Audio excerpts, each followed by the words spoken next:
Hi friends, எல்லாரும் எப்படி இருக்கீங்க? இன்னைக்கு நம்ம புஜிகரை சேனல்ல என்ன வீடியோ பார்க்க போறோம் அப்படின்னா 8 மாத குழந்தைகளுக்கு எப்படி நம்ம கீரை சாதம் செஞ்சு கொடுக்கலாம் அப்படின்னு தான் நம்ம இன்னைக்கு பார்க்க போறோம். இந்த சாதம் செஞ்சு கொடுங்க.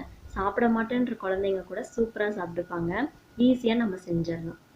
இப்போ வாங்க எப்படி செய்யறதுன்னு பார்க்கலாம். இது வரைக்கும் எங்க சேனலை சப்ஸ்கிரைப் பண்ணாம இருக்கீங்களா?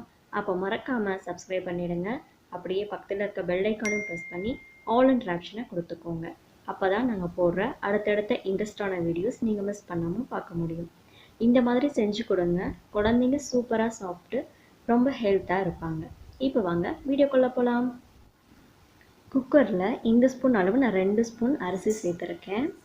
உங்கள் குழந்தைங்க எவ்வளோ சாப்பிடுவாங்களோ அந்த அளவு எடுத்துக்கோங்க. இது வந்து துவரம் பருப்பு 1 ஸ்பூன் எடுத்திருக்கேன்.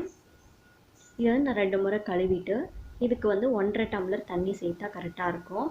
கொஞ்சம் தண்ணி நிறையவே சேர்த்துக்கோங்க. இது வந்து பசலைக்கீரை ஒரு 7 பசலைக்கீரை, 2 பல்லு பூண்டு, 2 சின்ன வெங்காயம், ஒரு 1/4 ஸ்பூன் அளவு மஞ்சள் தூள். காரம் வந்து உங்கள் குழந்தைங்க எவ்வளோ சாப்பிடுவாங்களோ அவ்வளோ போட்டுக்கோங்க. நான் சின்ன தக்காளி அது போட்டிருக்கேன், 2 கருவேப்பிலை, கொஞ்சம் கொத்தமல்லி இலை.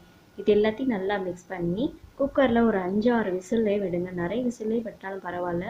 நல்லா குழைய வேக விட்டுக்கோங்க. நல்லா குழைய வேக விட்டு கொடுத்தாதான் குழந்தைங்க அழகாக சாப்பிட்டுப்பாங்க. இப்போ நான் ஒரு 7 விசில் அந்தளவுக்கு விட்டுருக்கேன். இப்போ பாருங்கள் சூப்பராக நல்லா வெந்துருச்சு.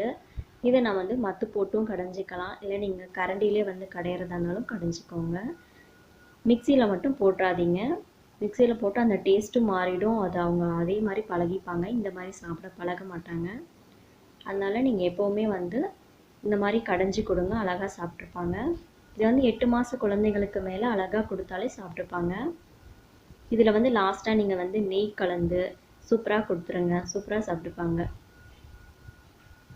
உங்கள் குழந்தைங்க எவ்வளோ காரம் சாப்பிடுவாங்களோ அந்த அளவு போட்டுக்கோங்க. நான் வந்து 1/2 ஸ்பூன் அளவு மிளகு தூள் சேர்த்துருக்கேன். மிளகாய் தூள்லாம் சேர்க்காதீங்க, பெப்பர் மட்டும் சேர்த்துக்கோங்க. இதே மாதிரி செஞ்சு உங்கள் குழந்தைங்களுக்கு கொடுங்க, சூப்பராக சாப்பிடுவாங்க.